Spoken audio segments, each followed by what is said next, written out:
সকলকে নমস্কার। সকলেই ভালো আছেন আশা করি। ভগবতী জগদম্বার কৃপায় আপনারা সকলেই সুস্থ থাকুন, ভগবতীর কাছে এই প্রার্থনা করব।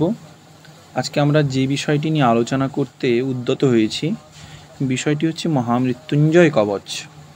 এই মহামৃত্যুঞ্জয় কবচ সম্বন্ধে আমরা অনেকেই জানি, অনেকে আবার মৃত্যুঞ্জয়ের সঙ্গে মহামৃত্যুঞ্জয়কে গুলিয়েও ফেলি। মৃত্যুঞ্জয় এবং মহামৃত্যুঞ্জয় দুটো আলাদা বস্তু।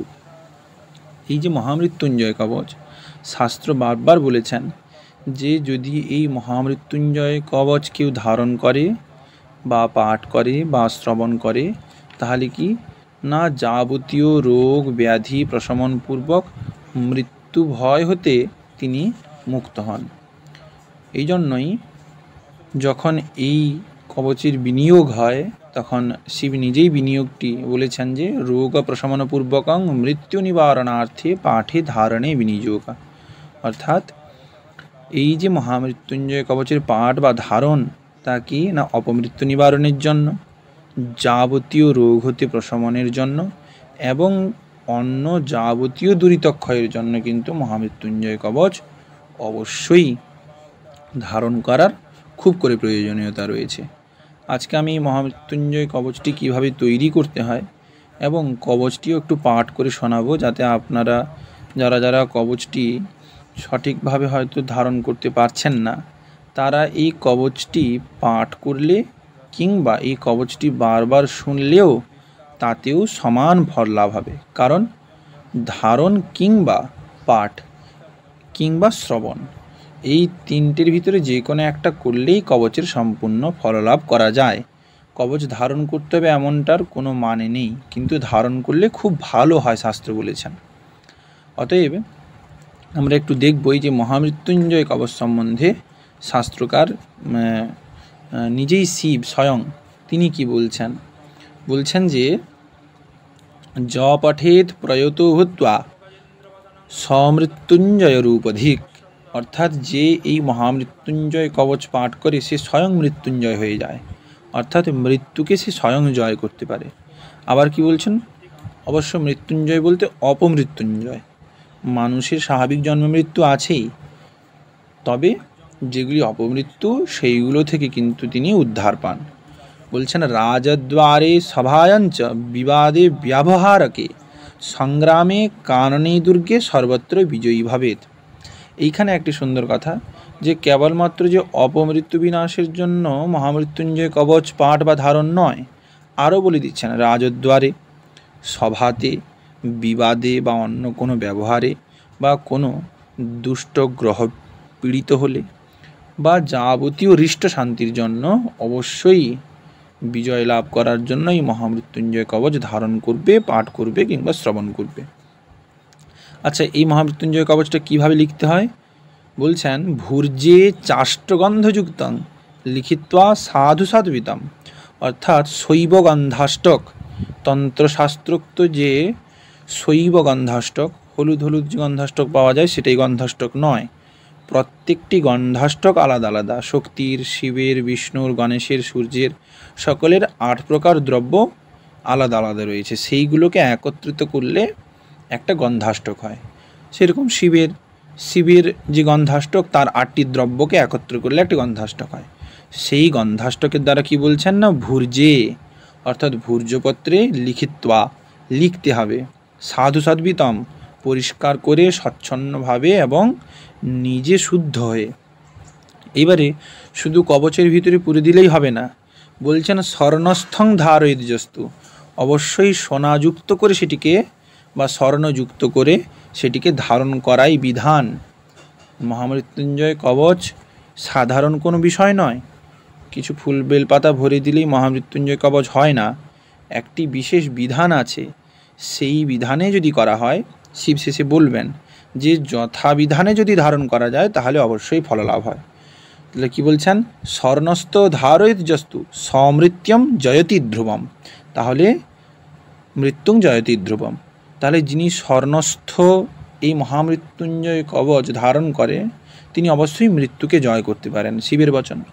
এইবারে বলছেন আত্মানং শিবরূপঞ্চ ধ্যাত্বা মন্ত্র শতং জপ, অর্থাৎ নিজেকে শিব মনে করে এই মন্ত্র 108 বার, মন্ত্র বলতে এখানে কবচের কথা বলা হয়েছে, এই কবচটি 108 বার পাঠ করবে। কি হবে না মহারোগা তুরং ভূতং সাধয়েত সাধুকোত্তম, অর্থাৎ যদি মহারোগ হয় তা থেকেও তিনি কিন্তু অবশ্যই ত্রাণ পেতে পারেন। মহামৃত্যুঞ্জয়ং সিয়েদং কবচং শঙ্করী, এইভাবে তিনি পার্বতীকে বলে শেষ করেছেন। এবারে আমরা একটু আসবো যে মহামৃত্যুঞ্জয় কবচটা কীভাবে তৈরি করতে হয়। সাধারণত আগে শিববাসর নির্ণয় করতে হয়, শিববাসর নির্ণয় করে দেখতে হয় যে শিব কোন দিন কোথায় আছেন। অন্তত কৈলাস, গৌরী এবং বৃষ এই তিনটির সঙ্গে সংযুক্ত থাকলে তার ভিতরে এই মহামৃত্যুঞ্জয় কবচ করা যাবে। কিভাবে করা হয় না শাস্ত্র বলেই দিয়েছেন যে মৃন্ময়ে পিচ কর্তব্যম, অর্থাৎ মৃন্ময় শিবলিঙ্গ তৈরি করতে হবে, অর্থাৎ পার্থিব শিব পূজা। পার্থিব লিঙ্গ তৈরি করলে আবার শাস্ত্রের একটু পরিমাপও বলেছেন, কত তোলা মাটি নিয়ে শিবলিঙ্গ তৈরি করতে হবে, এগুলো শাস্ত্রে বিশেষভাবে নিখুঁতভাবে বলে দেওয়া হয়েছে। তার কম বেশি হলে বিপরীত ফল হয়, সেই জন্য বলেছেন যে অনেকে বলেন 8 তোলা, এরকম করে কিছু শাস্ত্রের পরিভাষা রয়েছে।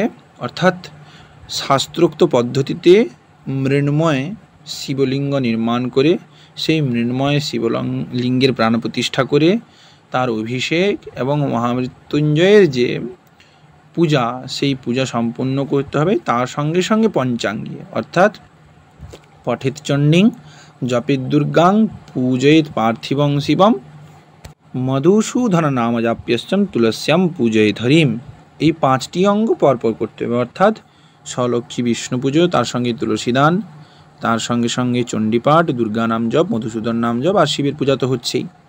এই 5টি একসঙ্গে করতে হবে, শুধু করলেই হবে না, বলছেন তারপরে আবার কবচের প্রতিষ্ঠা করতে হবে। কবচের প্রাণ প্রতিষ্ঠা করে কবচের ওপর আবার উপচারে, ষোড়শ উপচারে যেভাবে মৃন্ময় প্রতিমার উপরে পূজা হয়েছিল সেরকম কবচের উপরে আবার পুজো হবে। আমার পুরনো একটি ভিডিওতে কবচ সম্বন্ধে বিস্তারিত আলোচনা করেছি শাস্ত্রোক্ত প্রমাণ সহ, সেগুলো শুনলে বুঝতে পারবেন।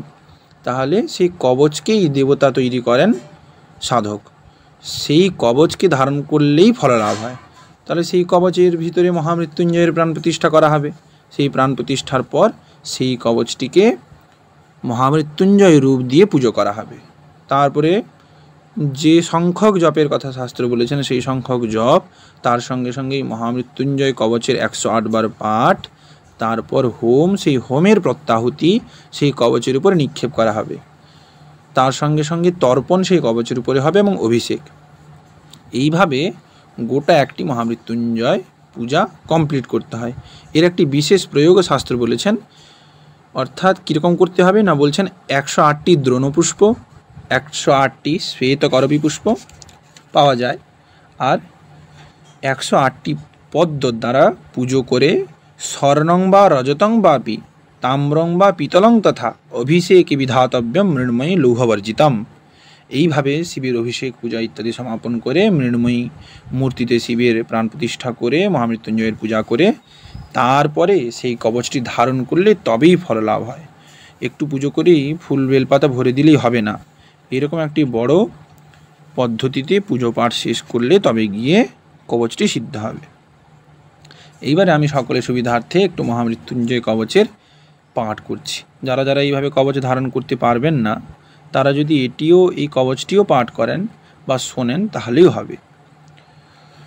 অথ মহামৃত্যুঞ্জয় কবচম শ্রীদেব্যুবাচ দেবদেব মহেশান ভক্তানুগ্রহকারক যদি তুষ্টুসি মে দেব বদ মৃত্যুঞ্জয়াভিদম কবচং সর্বসিদ্ধীনাং ধারণং পরমাদ্ভুতম দেহশুদ্ধিকরং নিত্যং মহামৃত্যুনিবারকম। শ্রীশঙ্कर उवाच अप्रकाश्यामिदं देवी नरलोके विशेषतः लक्षवारं वारितासि स्त्रीस्वभावाद्रिविच्छसि अद्य प्रभृति कुत्रापि न कस्यचित् प्रकाशितं तव स्नेहं मयाख्यातं नाख्येयं यस्य कस्यचित्। ॐ अस्य श्रीमहामृत्युञ्जय कवचस्य महाकालभैरवऋषिरनुष्टुप् श्रीमहामृत्युञ्जयो देवता अमुकस्य सर्वरोगप्रशमनपूर्वकं महामृत्युनिवारणार्थे पाठे धारणे विनियोगा। ओंकारो मे शिरो पातु नकारो मे ललाटकं मकारो मे नेत्रयुग्मं त्रिवर्णात्मा मुखं सदा जिह्वां मे सततं पातु ह्रूकारिकाखरोवतु मया रेफसमायुक्त न कुलीशहरप्रिया बिन्दुयुक्त त्रिवर्णात्मा नासायुग्मं सदावतु ओं ह्रीं श्रोत्रयुग्मं पातु ह्रीं कण्ठं मे सदावतु सकारो हृदयो पातु चन्द्रवर्णो महेश्वर हस्तो हराय सततं सप्ताक्षरोवतु स्तनद्वयं मे मृत्युं च मृत्युरूपी महेश्वरम् ओं ओं ह्रीं ह्रीं नमो पातु बाहुजुग्मं षडाक्षरः ओं जुं हुं स सदा पातु हेसु सोऽयं ध्रुवान्तकः अष्टाक्षर महामन्त्र पाणिजुग्मं महेश्वरः ओं शङ्कराय जठरं नमः स्वाहा नवाक्षर नाभिं मे सततं पातु महामृत्युनिवारकम् ओं ह्रां ह्रीं ह्रूं कोटिद्वन्द्व ह्रूं जुं सः हस्तपृष्ठकं सदा दशाक्षरो मन्त्रं मुस्कजुग्मं सदावतु ओं ह सखमरयुं हंस सोऽह्यं स्वाहा महेश्वर उरुजुग्मं जानुजुग्मं बाहुजुग्मं सदावतु स एव द्वादशार्णोऽयं नमस्कारसमन्वितं चतुर्दशार्णपादौ मे सर्वाङ्गं परिरक्षतु हकारो वह्निमारूढो वामकर्णविभूषितं चन्द्रार्धबिन्दुनाक्रान्तो लिङ्गो मे सर्वदावतु ओं त्र्यम्बकं तत्सवितुर्वरेण्यं च जजामहे सुगन्धिं पुष्टिवर्धनं जुङ्भर्गो देवस्य धीमहि मह उर्वारुकमिव बन्धनात् धियो यो न प्रचोदयात् मृत्युर्मुक्षीयमावृतात् सर्वाङ्गमभिरक्षतु इति ते कथितं दिव्यं सारात् सारतरं महत्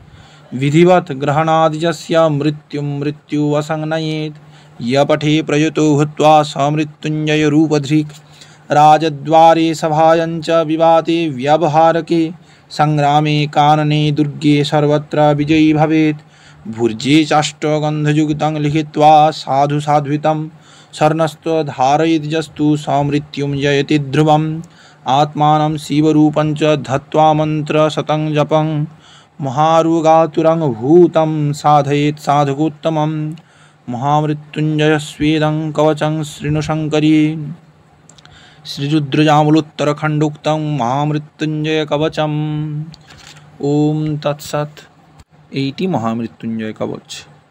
এইটি শুনলেও ধারণের ফললাভ হয়, অর্থাৎ সকলের পক্ষে তো মহামৃত্যুঞ্জয় কবচ ধারণ সম্ভব হয় না, তাহলে এইটি প্রত্যহ শ্রবণ করলেও এই ফল প্রাপ্ত হওয়া যায়। যাদের আপনাদের শারীরিক অসুবিধা বা গ্রহপীড়া ইত্যাদি চলছে, তারা যে কোনো অসুবিধাতে থাকুন না কেন, মহামৃত্যুঞ্জয় কবচ সর্বদাই সমস্ত আপদ থেকে রক্ষা করতে পারেন। শিবের বচন আমরা এখানে শুনেছি, তিনি সবগুলির কথাই উল্লেখ করেছেন। অতএব অবশ্যই যাদের বিপদ বা এইভাবে কোনো কিছু চলছে, তারা অবশ্যই মহামৃত্যুঞ্জয় কবচ হয় ধারণ করবেন, ধারণ করলেও পাঠ করবেন কিংবা শ্রবণ করবেন। তবে এইটুকু বলতে পারি যে সাধারণভাবে মহামৃত্যুঞ্জয় কবচ হয় না। শাস্ত্র যেভাবে বলেছেন সেইভাবে না করলে কোনোভাবেই কোনো ফল লাভ করা যায় না। অনেকেই বলেছেন কবচের কথা, কিন্তু তাদের সকলের উদ্দেশ্যে বলি, আগে অসুবিধা বুঝে তারপর কবচের প্রয়োগ। কোনো কিছু বললেই কোনো কবচের প্রয়োগ দেওয়া যায় না। একজনের কুষ্টি দেখে তারপর বিচার করতে হয় তাকে কোনো কবচ দেওয়ার প্রয়োজন আছে কি না। সেইভাবে আপনারা নিজেদের কুষ্টি বিচার করিয়ে তারপরে কবচ ধারণ করবেন। তবে মহামৃত্যুঞ্জয় কবচ যে কেউ ধারণ করতে পারেন, এতে কোনো সমস্যা হয় না, এর কোনো সাইড এফেক্ট নেই। আজীবন এই মহামৃত্যুঞ্জয় কবচ কাজ করে।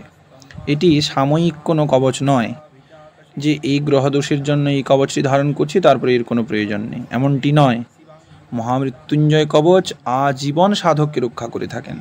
আর কবচকে বলা হয়েছে দেবতার তনু, শরীর, তাহলে সর্বদাই তিনি এইভাবে কবচের সঙ্গে থেকে সেই সাধককে বা সেই ব্যক্তিকে রক্ষা করে থাকেন। কিন্তু কবচটা ঠিক ঠিক তৈরি করা চাই, হয় তৈরি করে যথাযথভাবে শাস্ত্রোক্ত পদ্ধতিতে কবচ সংস্কার করে তারপরে পড়তে হবে। যদি নাও পারা যায় তাহলে এই কবচটি হয় শ্রবণ না হলে পঠন, এই দুটোর ভিতরে যে কোনো একটি করতে হবে। আপনারা প্রত্যেকেই যারা যারা শুনছেন প্রত্যেকেই কিন্তু এই কবচটিকে বারবার শুনতে পারেন, এতে অনেকটা ফল পাওয়া যায়। আর যারা মনে করছেন কবচ তৈরি করবেন তাদেরকে অবশ্যই বলি যে ভালো ব্যক্তি দেখে কবচ তৈরি করান। ফুল বেল পাতা ভরে দিলেই, শ্মশানের মাটি ভরে দিলেই কবচ হয় না, এতে আরও ক্ষতি হয়। কবচটা ভালো করে লিখে কবচটাকে শোধন করে প্রাণ প্রতিষ্ঠা করে তবেই গিয়ে ধারণ করতে হয়। আপনারা সকলেই ভালো থাকুন, সকলেই সুস্থ থাকুন, ভগবতীর কাছে এই প্রার্থনা করব। সামনেই দুর্গাপূজা আসছে, নবরাত্রি আসছে, সকলেই দুর্গাপূজা নবরাত্রি ভালো কাটুক। আরও একটি সঙ্গে সঙ্গে কথা বলতে চাই, নবরাত্রি বিহিত বিভিন্ন চণ্ডীপাঠের খবর আপনারা ইতিমধ্যে পেয়েছেন। যারা যারা এই নবরাত্রি বিহিত চণ্ডীপাঠ বা দুর্গাপুজোর বিশেষ পুজো পাঠ ইত্যাদি করাতে চান তারা অবশ্যই যোগাযোগ করবেন। অনেকে ইতিমধ্যে যোগাযোগ করেওছেন। আর আপনাদেরকেও সকলের অবগতের জন্য বলে রাখি, নবরাত্রি বিহিত চণ্ডীপাঠ বা দুর্গাপূজার এই 4 দিন চণ্ডীপাঠ, নামার্চন, যাদের পুজো করার ক্ষমতা নেই, যারা পারছেন না, তাদের জন্য পুজো দান ইত্যাদিও করতে পারেন। তার জন্য যোগাযোগ করবেন, কোনো সমস্যা নেই। আপনারা যে কেউ যোগাযোগ করতে পারেন, ভগবতীর কাছে একটু পুজো অন্তত দিতে পারবো সেইটুকু ক্ষমতা আছে। সকলেই আপনারা ভালো থাকুন, সকলেই সুস্থ থাকুন, জগৎজননী সকলের মঙ্গল করুন।